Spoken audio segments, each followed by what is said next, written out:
Our topic for this afternoon is on the excretory system. And of course, from the name of the system, its main function is excretion.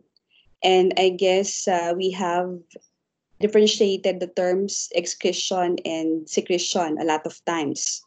Okay, so when we say secretion, usually, no, when you say body secretions, okay, so these are substances or compounds that are produced that are still needed by the body. And when we say excretions, these are the products, okay, or the compounds that are not anymore needed by the body. So they are removed from the body, okay? So any idea of uh, the scanning electron micrograph that you're seeing? Any idea what this is? Meron kayong idea kung ano yan? So actually, ito yan eh, no? From here, yan, there, here, there, hanggang dito sa dulo. So any idea?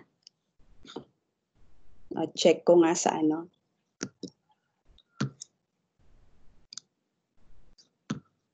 Wala silang idea. Wala rin sa chat.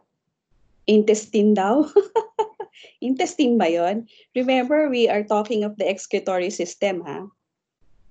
So hit, that's part of the, ducts, no? Meron, no? That's part of the kidneys, na being the major excretory organs. So mamaya, we are going to go back to that electron micrograph, no? So in the meantime, so ano kaya yan? Question mark muna. Okay, so again, no, to give you a hint, you have here a part of the kidneys. And then you can see here, actually capillaries. And within these capillaries, you can see the red blood cells. Okay? Ang ganda ng kuha, no? So anyway, okay? So again, please remind me to later go back to this slide, okay? Okay, so again, when we say excretory system, okay, in terms of function, sabi natin, no, one of the characteristics of living organisms is excretion, and the function or the purpose of excretion of waste is to maintain homeostasis or balance. Okay, so actually the kidneys, okay, together with the other accessory excretory structures, are very important in maintaining the balance, okay, balance of everything in the body. Okay, it actually maintains the concentration of fluids, no, in cells, in body tissues. It also maintains pH. Okay, so later you're going to fully understand when we discuss the function of urine formation, or when we discuss the process of urine formation. Of course, no, the excretory system removes foreign substances like drugs. We are going to mention that also later. And of course, the system is very important. No, it acts as a water treatment facility because it actually aims to remove waste, okay, from the body. So kailangan daw tinatanggal ang mga dumi sa katawan, okay, para makapag-function pa rin tayo ng maayos. Okay, so actually the structure in the micrograph is also represented by this structure. Okay, so later again, now we would know what structure is. Okay, so again, no, the excretory system is very important. No, this particular part is very important because it can be analogized to a water treatment facility, especially a wastewater treatment facility. Okay, so wastewater treatment facility removes waste, diba, from the wastewater so that water can be utilized, no, for other purposes like in agriculture. In some cases, when the treatment facility is very, very advanced, no, water can also be used for cooking purposes, for drinking purposes, for bathing, and so on. Okay? So that would be for the function. Again, maintenance of homeostasis or balance. Okay? Now, there are three types of nitrogenous waste, okay, that are produced by organisms. And this nitrogenous waste, they are produced from the metabolism of proteins. Not only proteins, but also, if you remember, we have the nucleic acids, diba? Okay, so it says here in this diagram that, okay, when proteins are catabolized to become amino acids, no? And when these amino acids are not utilized in protein synthesis, they are now converted into either fats or carbohydrates. Okay? And in the conversion, only remember the carbon backbone, no, the carbon atom. So they are the ones that are utilized in the conversion of these amino acids to fats or carbohydrates. Okay? And the amino group, okay, itong NH2 in your chemistry, no, the amino group should be removed. Okay? And this amino group can be transformed into three forms of waste depending on the animal. So it could be in the form of ammonia, okay, in the form of urea, and in the form of uric acid. Okay, and we are going to discuss each one. Okay, so it says here, okay, so ammonia is the most toxic. Okay, it's the simplest, but it's the most toxic. Okay, compared, of course, to the three, to urea and uric acid. So it's excreted by protists, okay, by protozoa, by protists, by unicellular organisms, by aquatic invertebrates, bony fishes, and of course, you have aquatic amphibians, okay, because there are terrestrial amphibians, okay? So ammonia is said to be, okay, ito, no? Take note, even if we discuss ammonia, urea, and uric acid, let's try to compare, okay, let's try to see, okay, the amount of energy, okay, that is expended by an organism in order to produce this waste products, and also the amount of water that is needed to release them from the body. Okay? So ano kaya nangyayari, no? So it says here, no, ammonia is very, very toxic. Okay? It's very, very toxic. And uh, um, although it is very toxic, okay, it has high solubility in water. Okay? Because when your amino group is combined with another hydrogen atom, okay, of course, from water, so it now forms ammonia. And ammonia is again very toxic and it should be released from the body. Okay? And in doing that, okay, so it means that an organism, okay, since it's very, very soluble in water, no, it means that in order to release ammonia, the organism has to release a lot of water. Okay? I guess that's why this is the form that is being excreted by the aquatic animals, no? By the aquatic organisms, because they don't have to conserve water from their bodies because they are living in water. Ba? So it says here, the organism actually spends little or no energy at all in converting amino group to ammonia. Okay?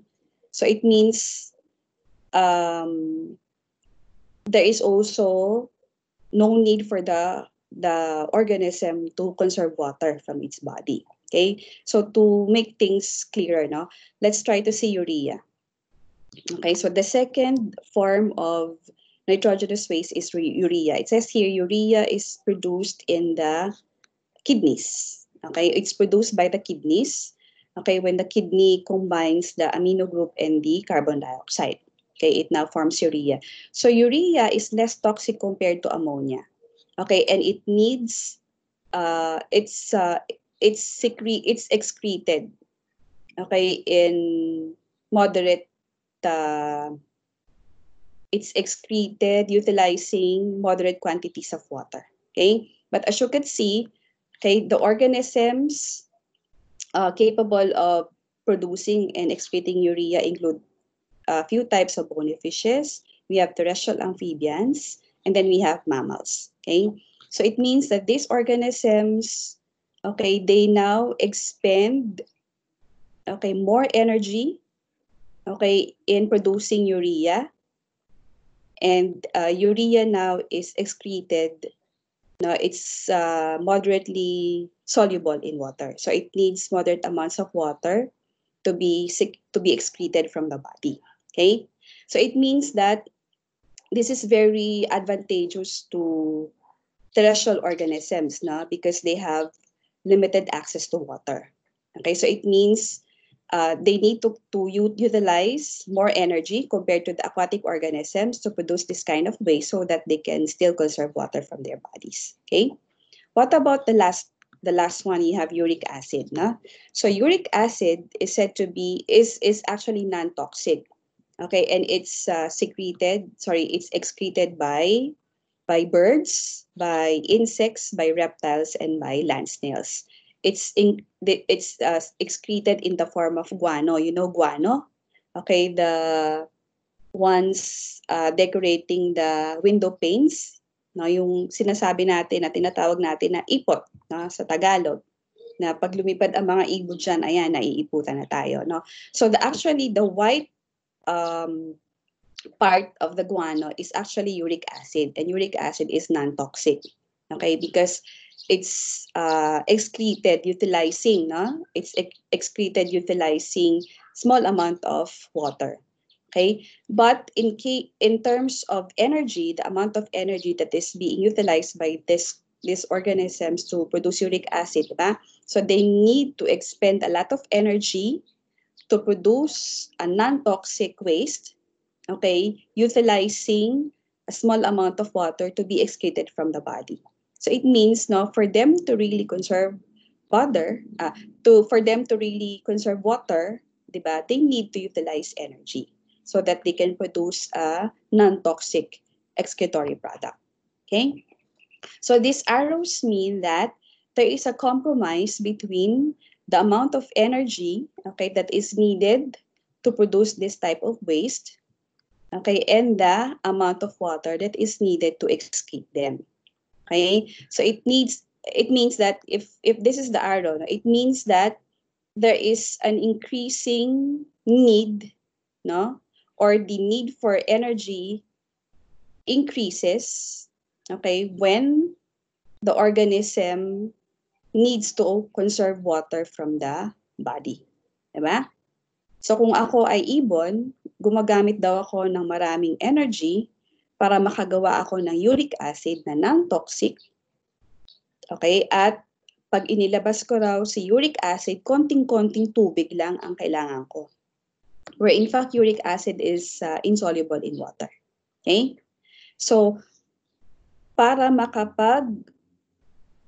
tabi daw ako ng mas maraming tubig sa katawan, kailangan kong gumamit ng maraming enerhiya para makagawa ako ng dumi na konting-konti lang na tubig ang gagamitin ko para siya ay ilabas. Okay?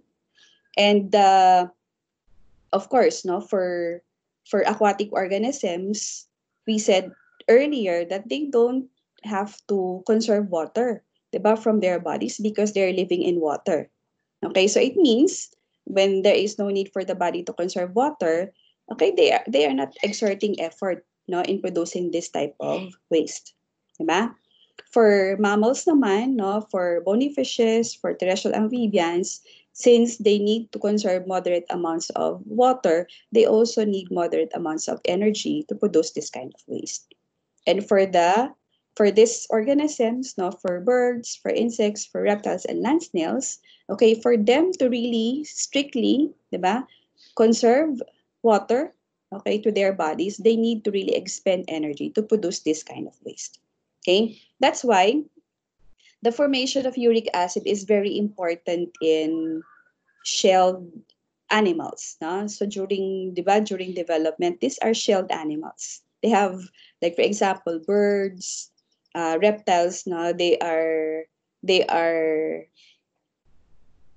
oviparous, meaning they lay eggs. Diba? And it's very important for the fetus to produce this kind of waste, not to produce uric acid, because it's non-toxic. Okay, and it's insoluble in water.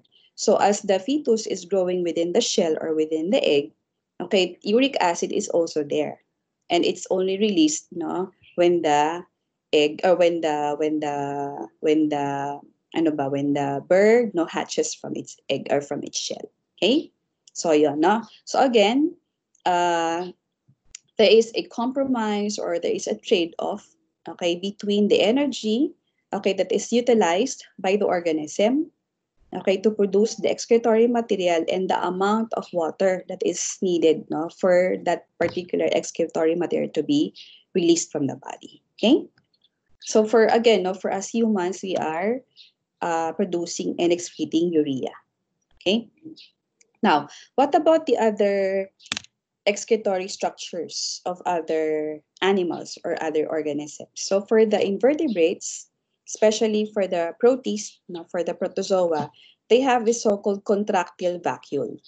Okay, so this is like the vacuole of an ordinary cell, but it's called contractile because after accumulating fluid or after accumulating water, okay, it now contracts. Okay, it now squeezes water out.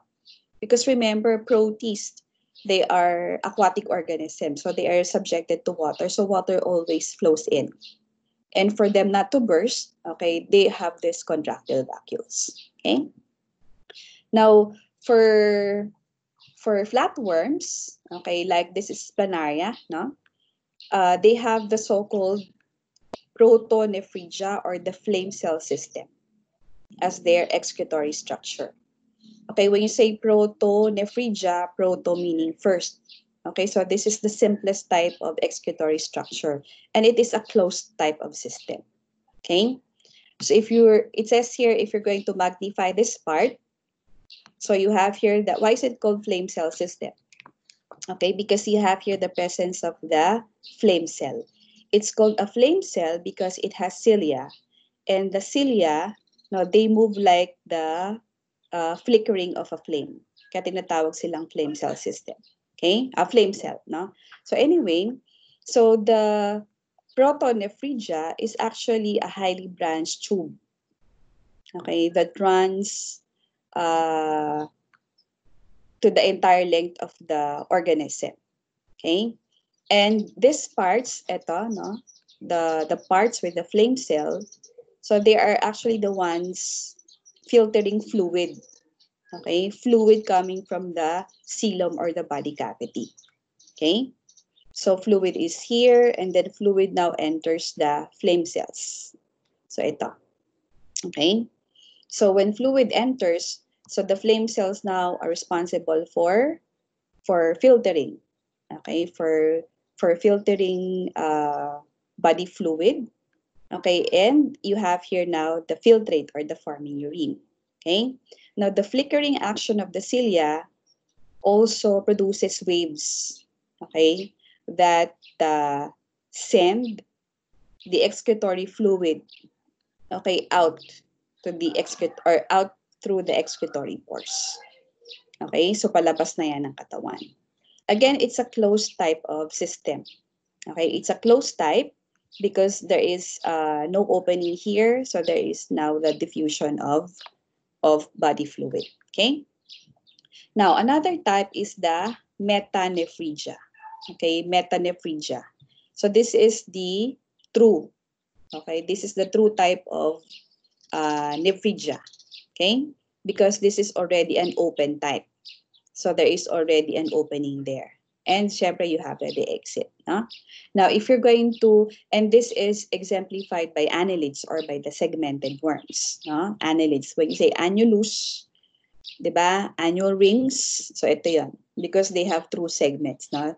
Because each segment has a partition.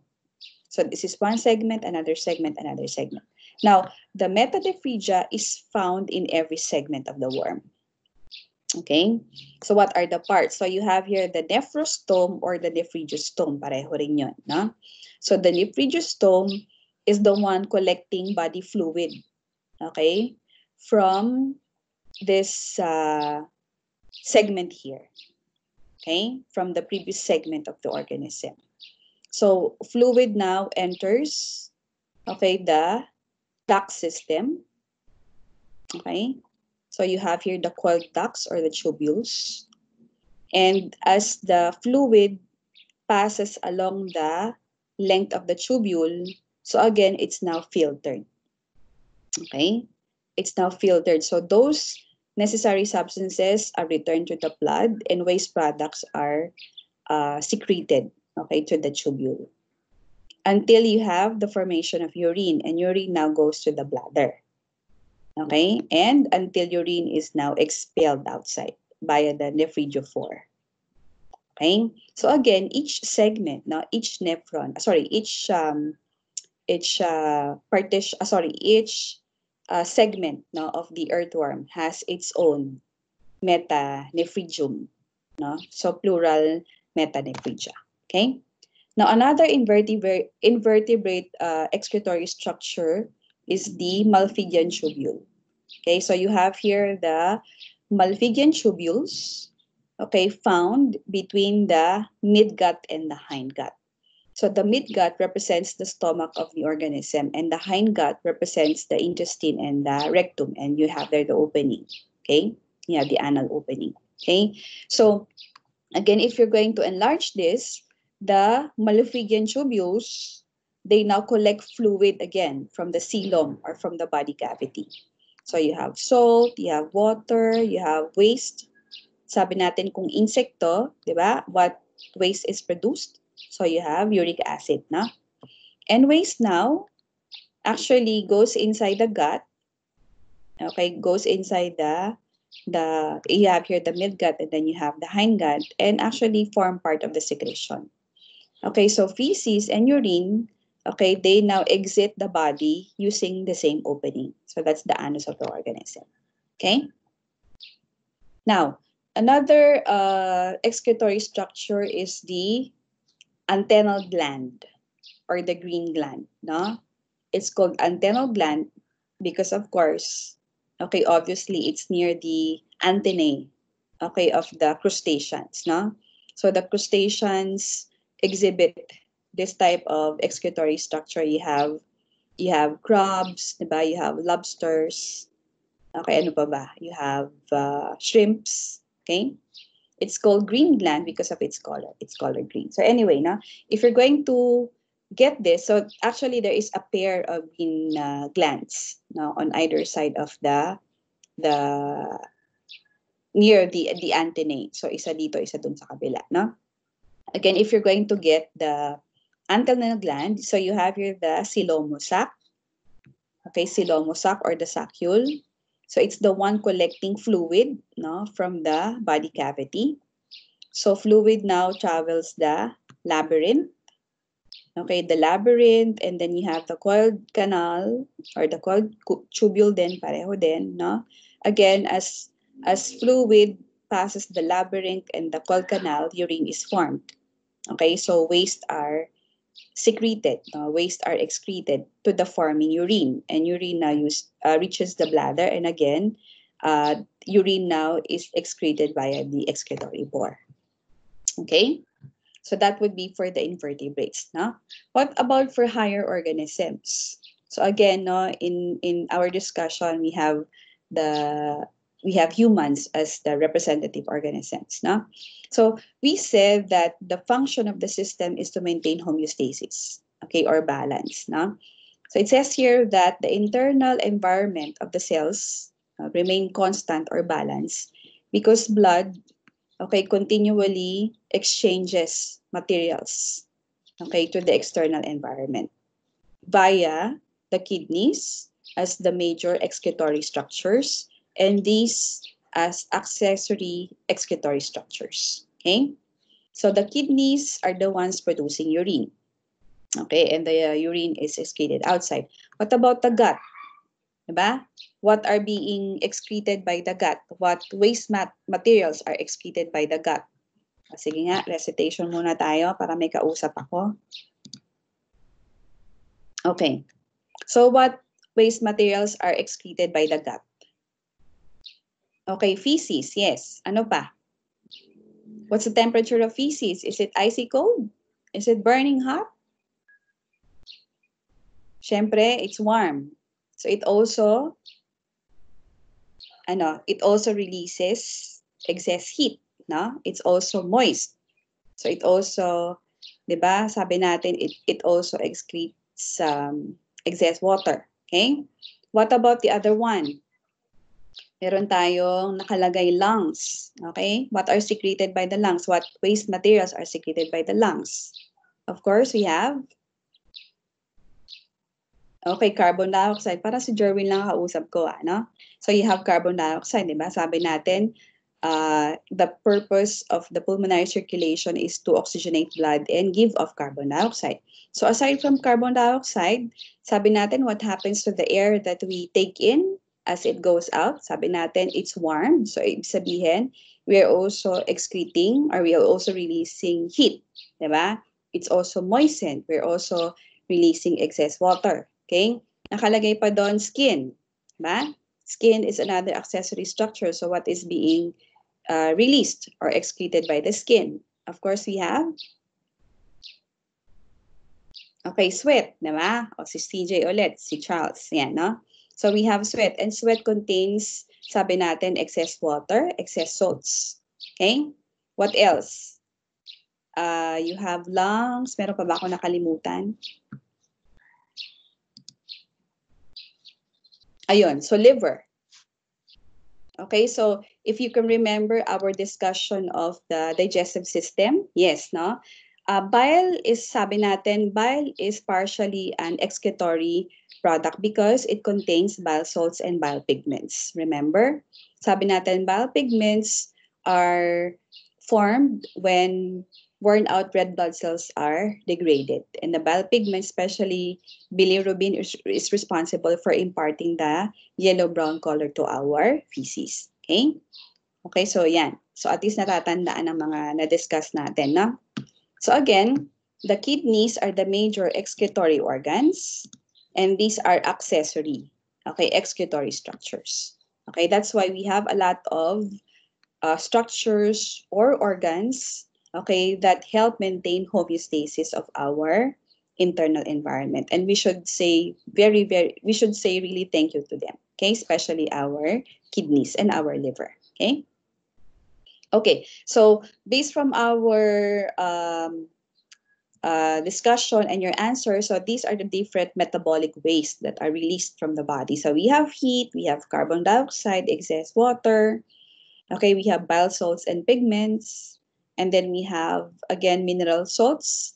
Later in the discussion, you would know them. And then, of course, we have urea from protein metabolism.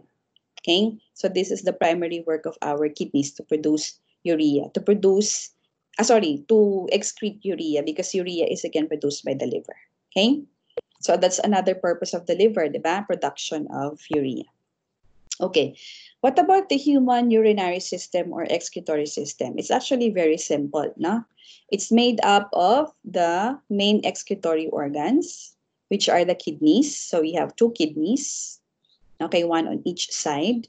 And then we have the ureters, okay, conveying urine from the kidney, going to the urinary bladder or our pantog. And, okay, during micturition or voiding, no, urine now is released by the urethra. And again, we have discussed the urethra when we discussed the reproductive system, okay, the urethra of the male and the female. Okay, now if we're going to, okay, so same ano lang siya, no, same representation lang. Now, in terms of description and location, no, in terms of location, the kidneys are said to be retroperitoneal. Okay, so what is the meaning of the word retro? Bakit ginagamit yung, halimbawa, o ang theme ng party ay retro, ang theme ng awards night ay retro. Ano ito ibig sabihin ng retro? Pag retro, ano ang mga suot? O ano yung mga itsura? Wala na ang kausap. Napagod na sila agad. When you say retro, it means old. Yes, old. Or when you say retro, you go back. Diba? You go back. So halimbawa, kung ngayon 2000, ang theme ay retro, ang sinusuot ng mga tao, yung mga luma, diba? Yung mga old. So we go back in time. Okay? So again, when you say retro, it means back. Okay, retro, no? So retroperitoneal. So what is the peritoneum? Okay? So, okay, imagine, no? Imagine, sige, palakhan na lang para hindi naman masyadong gross, no? So imagine a frog, diba? When you open the frog, you have there the internal organs, and the internal organs are all connected by a parang plastic sheet. Okay? And that's the peritoneum. Okay? So, it means that the kidneys, they lie outside of the peritoneum. Diba? So, halimbawa, if this is the peritoneum, parang yung plastic sheet attaching all organs, diba? So, lahat ng internal organs ng palaka nasa unahan ng peritoneum. Pero ang kidneys nasa likod. Okay? Kaya tinatawag siyang retroperitoneal. Like us, diba? Pag mayroong kidney problem, pag mayroong problema sa pag-ihi, saang parte masakit? So, di ba dito sa likod? Sa may balakang, sa may likod. Because the kidneys are there. So, that's the meaning of retroperitoneal. So, they lie outside of the peritoneum. Okay? That's why they are really protected, no, by layers of fat. So when you go to your compa ana, or when you do your dissection, okay, once you see the kidneys, they are outside of the peritoneum, but they are still supported, no, by layers of fat. So they are not only for insulation, but for protection, because kidneys are soft organs. Okay?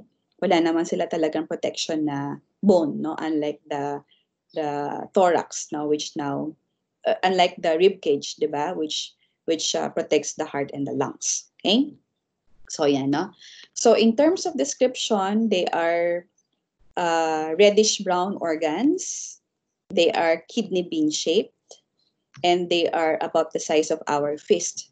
Okay, like our heart. So para daw siyang isang kamao. So ganito rin siyang kalaki, no?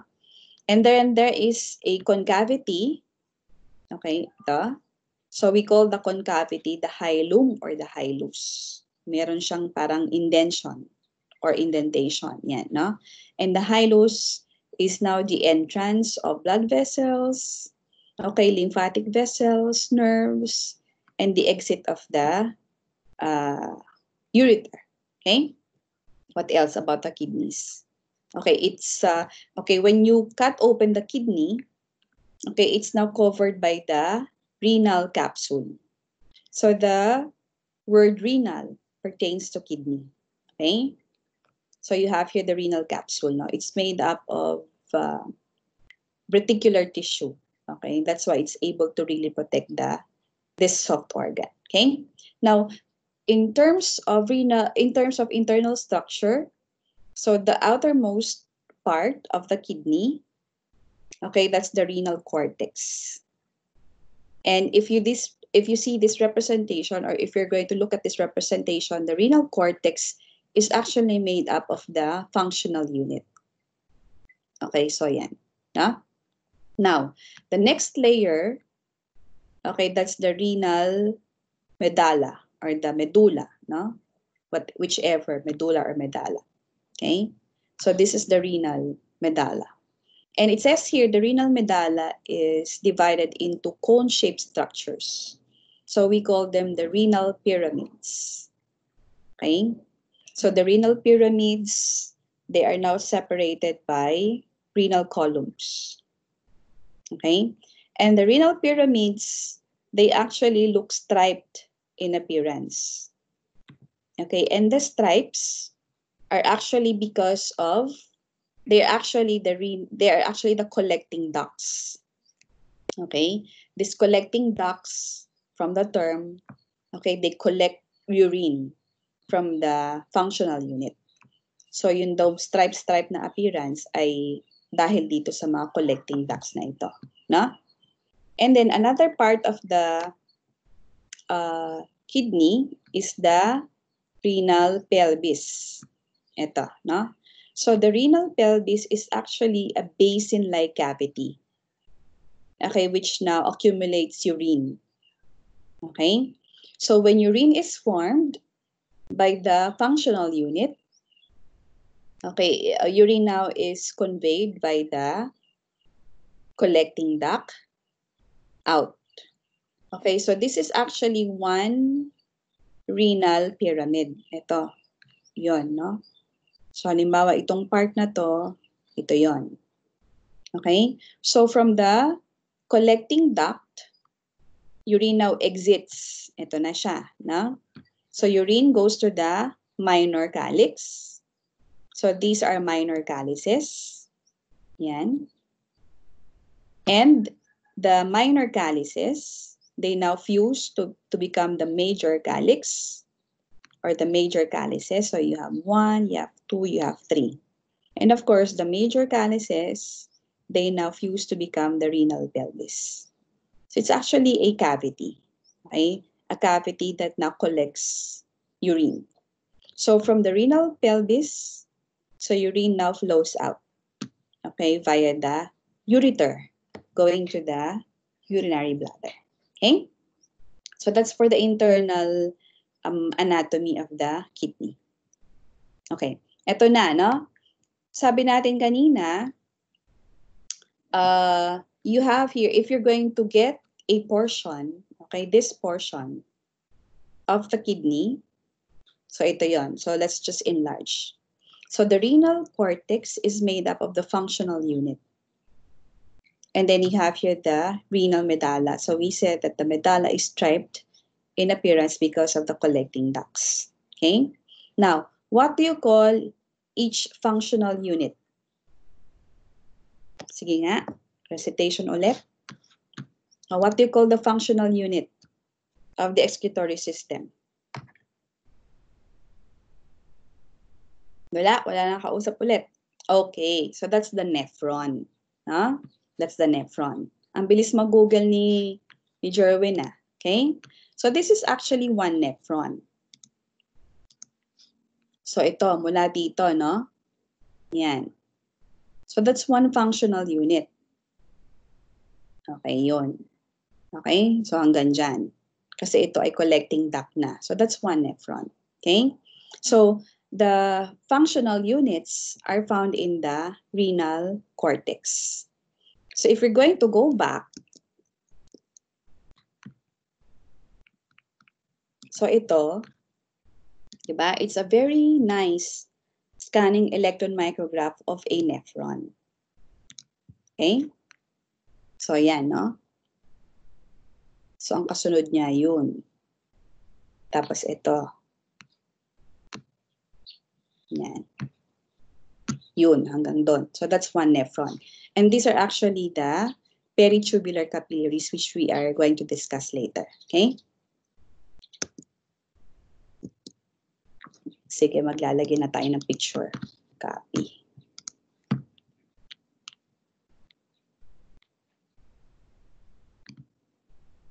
So that we can go back.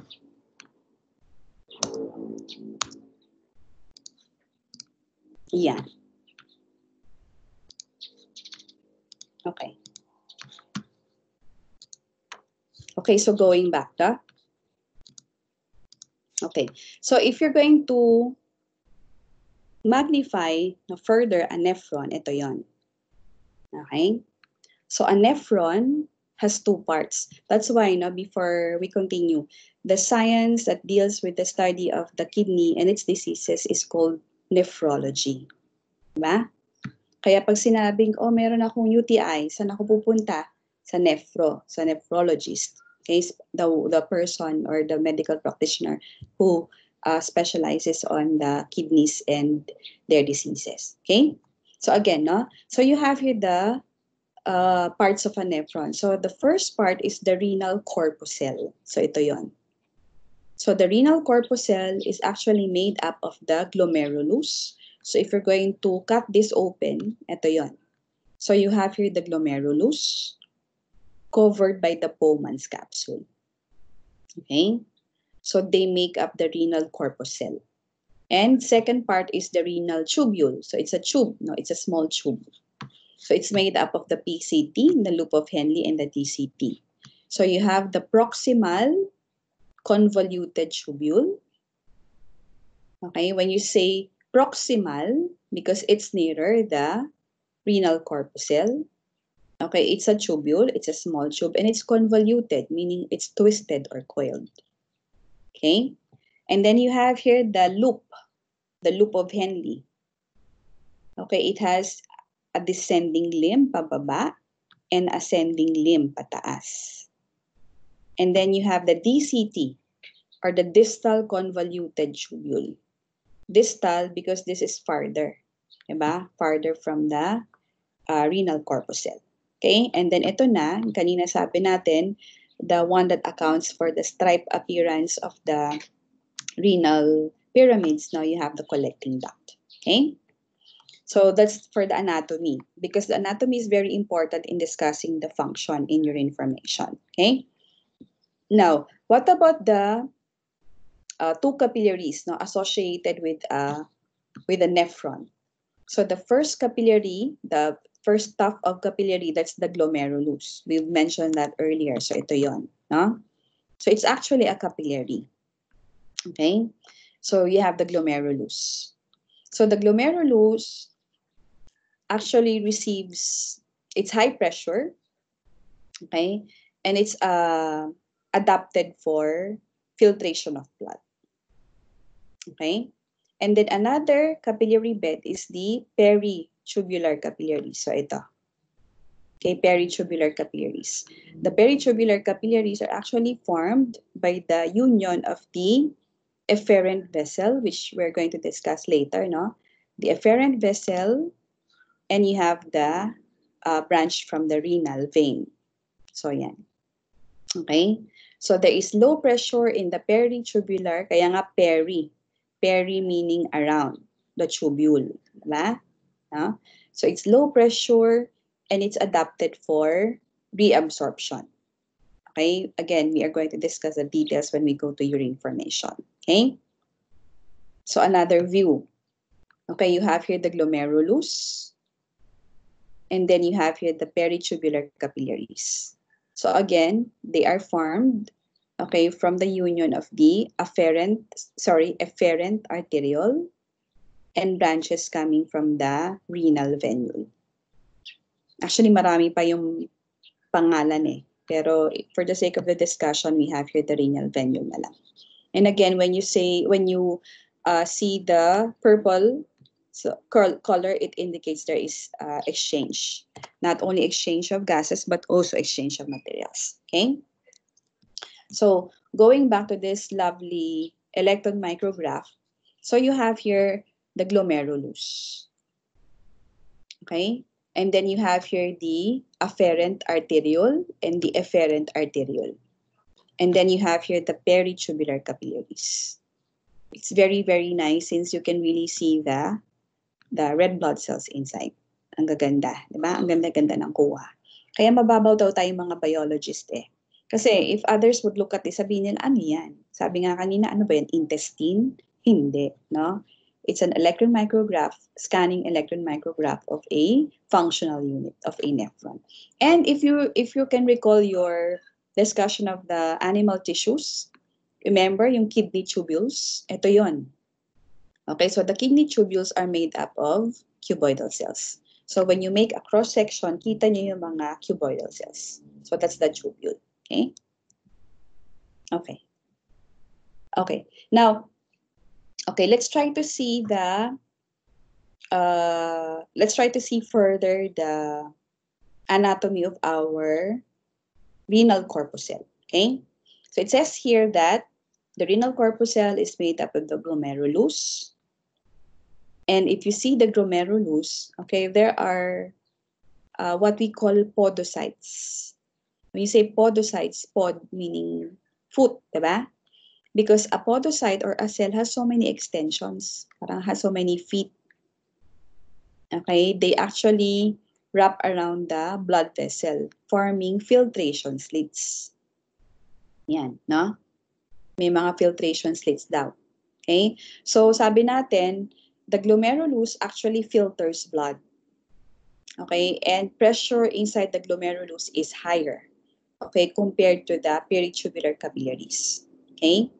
Because this is now supplied with blood, okay, that is now brought by the afferent arteriole. Okay? So the afferent arteriole is really the branch coming from the renal artery. Sabi natin, mataas ang pressure dyan. No? And in terms of diameter, the afferent arteriole has a larger diameter compared to the efferent arteriole. So the pressure of blood here is higher. So imagine, okay, when blood enters, pasok siya dyan, mataas ang pressure. So because of pressure, all those materials, whether it be water or waste or salts or small proteins, diba? So all those compounds or all those things, okay, that can fit, no, that can fit through or that can pass through the filtration slits will be part of the filtrate, yung unang sala. Diba? So lahat dyan. So pagpasok ng dugo dyan, so yung iba lalabas papunta dito sa Bowman's capsule. Okay? And the rest, okay, our cells, no, red blood cells, white blood cells, etc., etc., okay, and all large proteins, no, and all compounds that will not pass through the filtration slits, they go back to the circulation via the afferent arteriole. So ito na siya. Ito na yon, yung efferent rather, no, efferent arteriole. Ito yung afferent arteriole. That's why pressure of blood here is higher. Okay? Kaya nga sabi natin, the glomerulus is really fitted for filtration, no, because of high pressure. And the peritubular capillaries, no, they are fitted for reabsorption or absorption because of low pressure of blood. Okay? So, yun, no? Now, okay, let's try to see the process of urine formation. Okay? Technically, okay, ito, question ulit.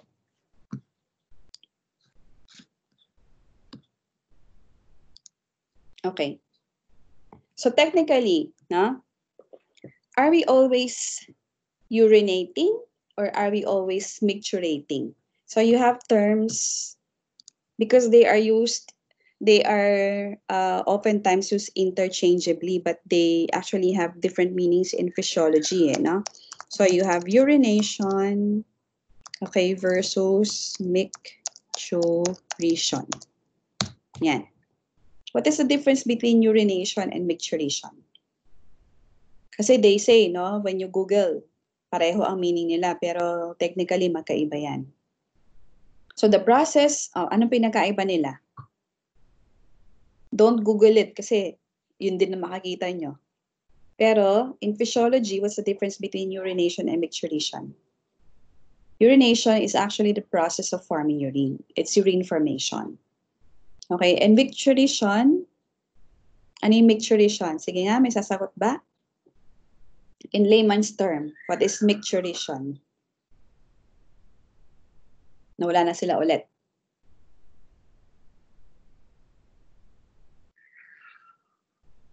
Wala sumasagot. Anyway, no? So micturition is the act of voiding urine. Ayan, no? Tama. Ang pag-ihi mismo, ang tawag natin doon ay micturition. Okay?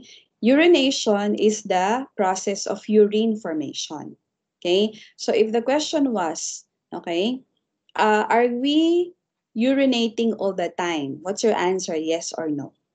Are we urinating all the time? Yes or no? Yes. Yes then, no? Yes. Yes, okay. So we are urinating all the time because we are producing urine all the time. But are we micturating all the time? Siyempre, no. No? Hindi naman tayo laging umiihi. Yung akto ng pag-ihi, the act of voiding urine. No? But we are always urinating. Eh ma'am, bakit urinal, hindi mictural? Siyempre, layman's term. Because in urinals, di ba, men are releasing urine. So it's because of the product. It's because of urine. Okay? So I hope those terms are clear to you now. No? So as a biologist, you say, oh, I'll be micturating. So shall micturating. Okay? So anyway, so we have here the process of urine formation. Okay? So it has three processes. So you have here filtration, okay, particularly glomerular filtration. Ito yon. And then we have here tubular reabsorption. Ito yon. Reabsorption, reabsorption, reabsorption, reabsorption. And then we have here tubular secretion. Ito yon. Tubular secretion. Okay, tubular secretion. Sorry. Ang tubular secretion ay ito. Tubular secretion, ito. Ito, reabsorption pala. Okay? So, ito, why is it called glomerular filtration? Because one, it happens in the glomerulus. And you're familiar already with the glomerulus, right?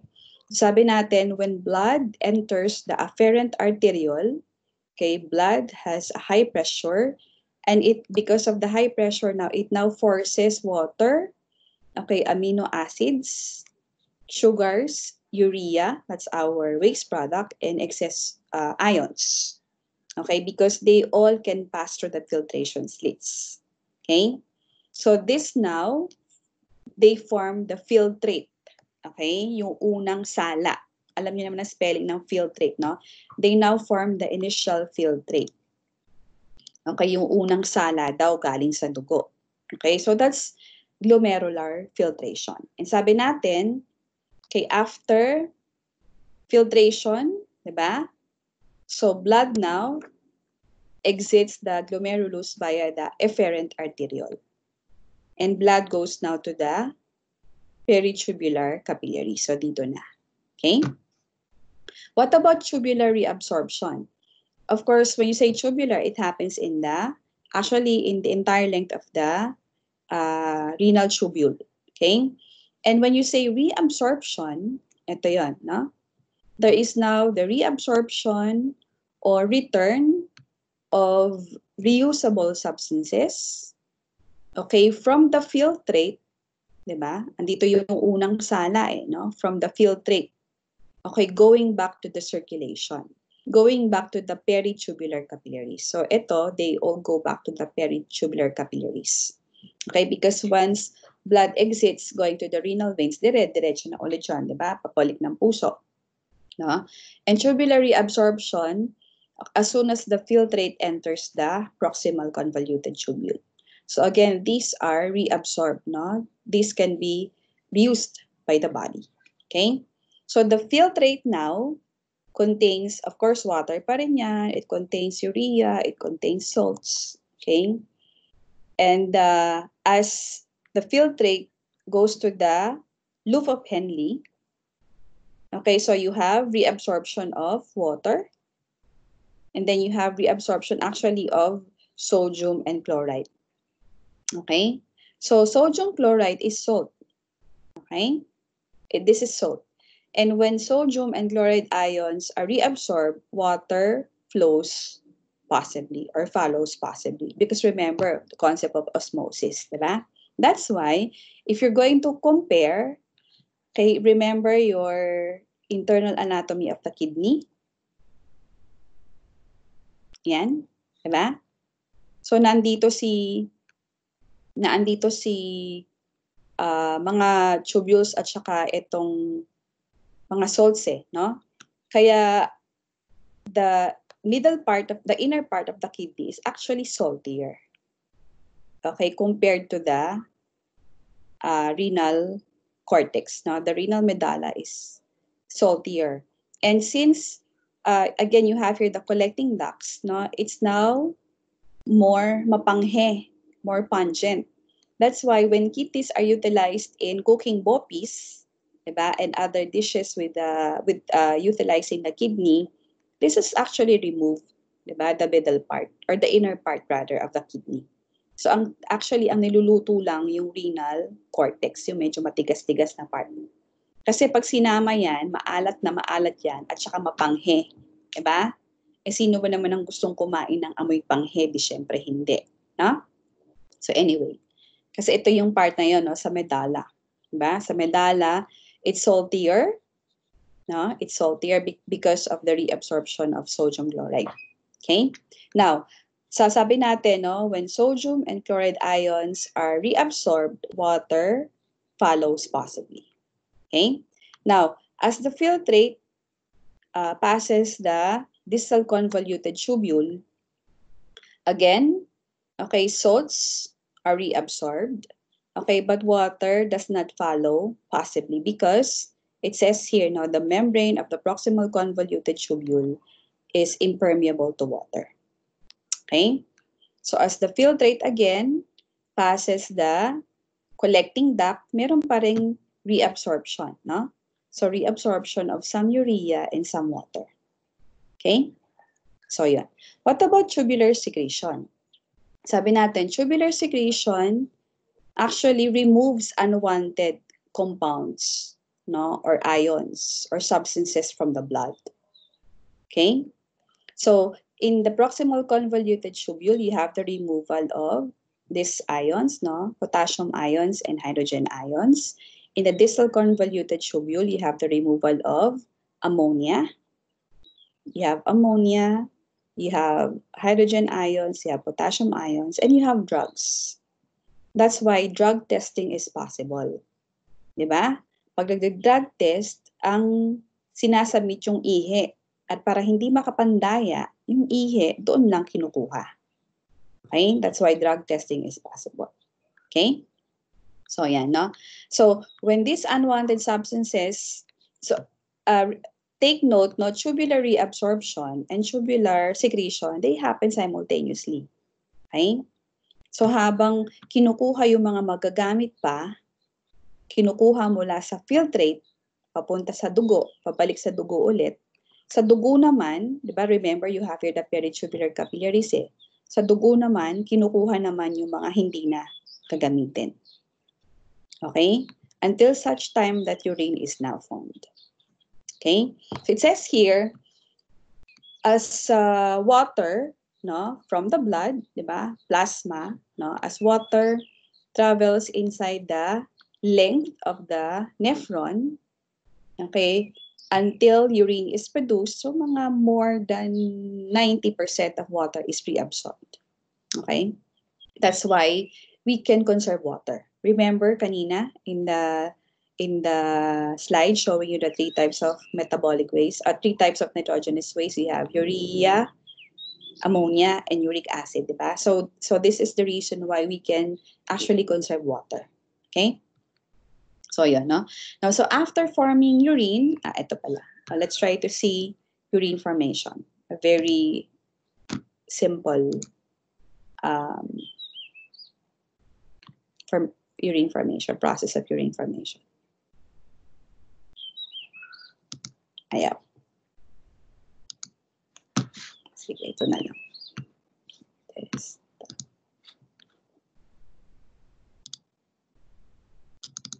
Like plasma, filtrate contains nutrients that are too precious to lose.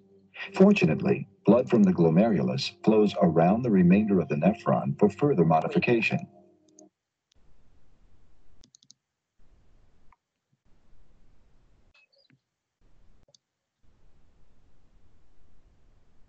So again, this is the nephron.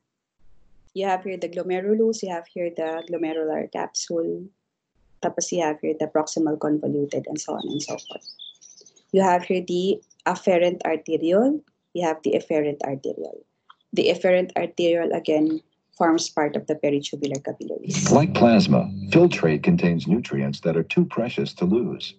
Fortunately, blood from the glomerulus flows around the remainder of the nephron for further modification. Within the nephron's tubules, cells regulate fluid contents, separating the nutrients from the wastes.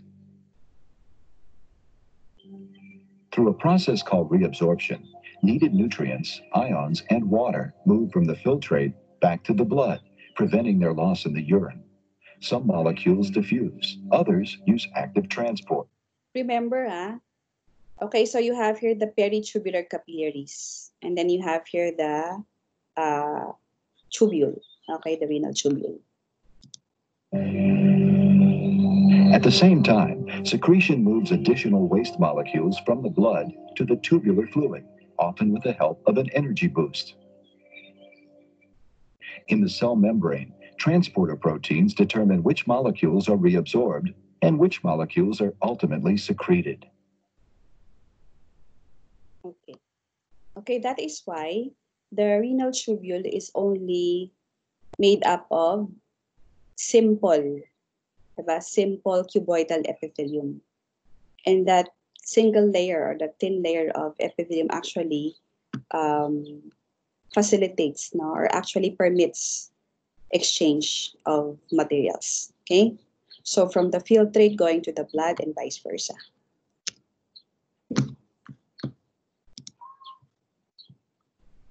Okay. Okay, now, so after forming urine again,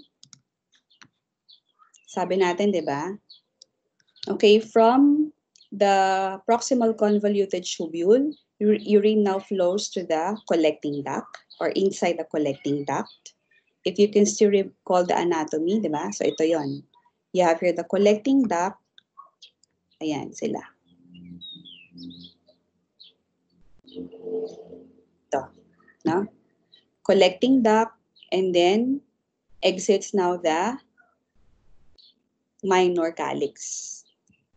Goes to the minor calyx. No? So, andito na yon. Andito yung collecting duct. Eh. So, urine now flows from the collecting duct to the minor calyx, to the major calyx, to the renal, pelvis, and then out of the ureter. Okay, going now to the urinary bladder. So, yan, dito, sa pantog. So, it says here that the urinary bladder can actually accommodate about a pint of urine, about 475 ml of urine. Okay, and when voiding, when it's time to void, or when it's time to release urine, of course, the bladder, the wall, the smooth muscles, they contract, squeezing urine out via the urethra, then out from the body. Okay, so that's the simple anatomy and physiology of our excretory system. Okay, end na. Ngayon, meron po bang mga tanong? Okay, you have questions?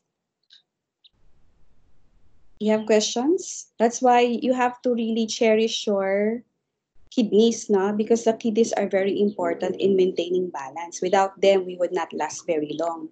That's why for persons who are suffering from kidney failures or kidney problems, no, they would have to resort to being subjected to dialysis, no? And a dialysis machine is actually a representation, no? It's a mechanical representation of the kidneys. So, inilalabas ang dugo. Okay, may mga tubo yon, no? So, tubes are connected. Of course, they are connected to our blood vessel going to the dialysis machine. And then after cleaning, so blood is now again sent back to the body. Okay? And those who are really undergoing dialysis, especially if the dialysis is very frequent, within or during the week, so the persons really don't last very long. Kasi humihina rin sila pagkakatapos ng dialysis. Bakit po pag nagpipigil ng ihi, mas maraming iniihi? Pag naihina, syempre, no? Kasi we are always urinating, di ba? Urine formation is a continuous process. Okay? And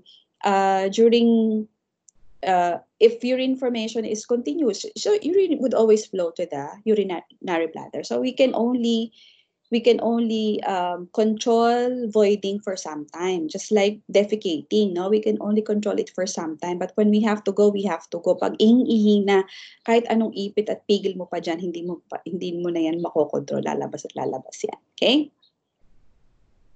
Kasi hindi naman pag napuno ang bladder, tumitigil ang urine formation, dire-diretso ang ating filtration.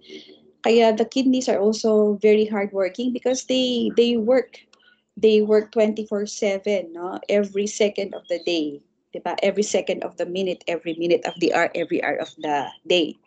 Walang reklamo yan, katulad ng mga hearts natin. Kaya mahalin natin sila. Kaya alagaan, huwag masyado maalat ang pagkain. Huwag masyado machichirya. Okay, huwag masyado ma-preservative. Kawawa ang ating liver at kawawa ang ating kidney. Okay, may tanong pa po? Ma'am, yung mga hypertensive, bakit umiinom sila ng mga diuretics? Siyempre, they need to increase the amount of urine, no, that should go out from the body in order to prevent pressure, no, build up of high pressure. Kasi pag mas maraming fluid sa katawan, mas mataas din ang pressure. Kasi gumagala-gala lang, umiikot-ikot lang yan sa blood vessels tsaka sa mga ibang ugat-ugat natin. Okay? Ano pa ba ang importante sa excretory? So yun lang, basta sabi nga natin, no, time and time again, I'm always telling you that the body is a very sophisticated machine. It will do anything and everything, no, for us to survive, but you have to take care of it. Nag-iisa lang ang katawan natin, wag abusuhin. Okay? Pangalagaan.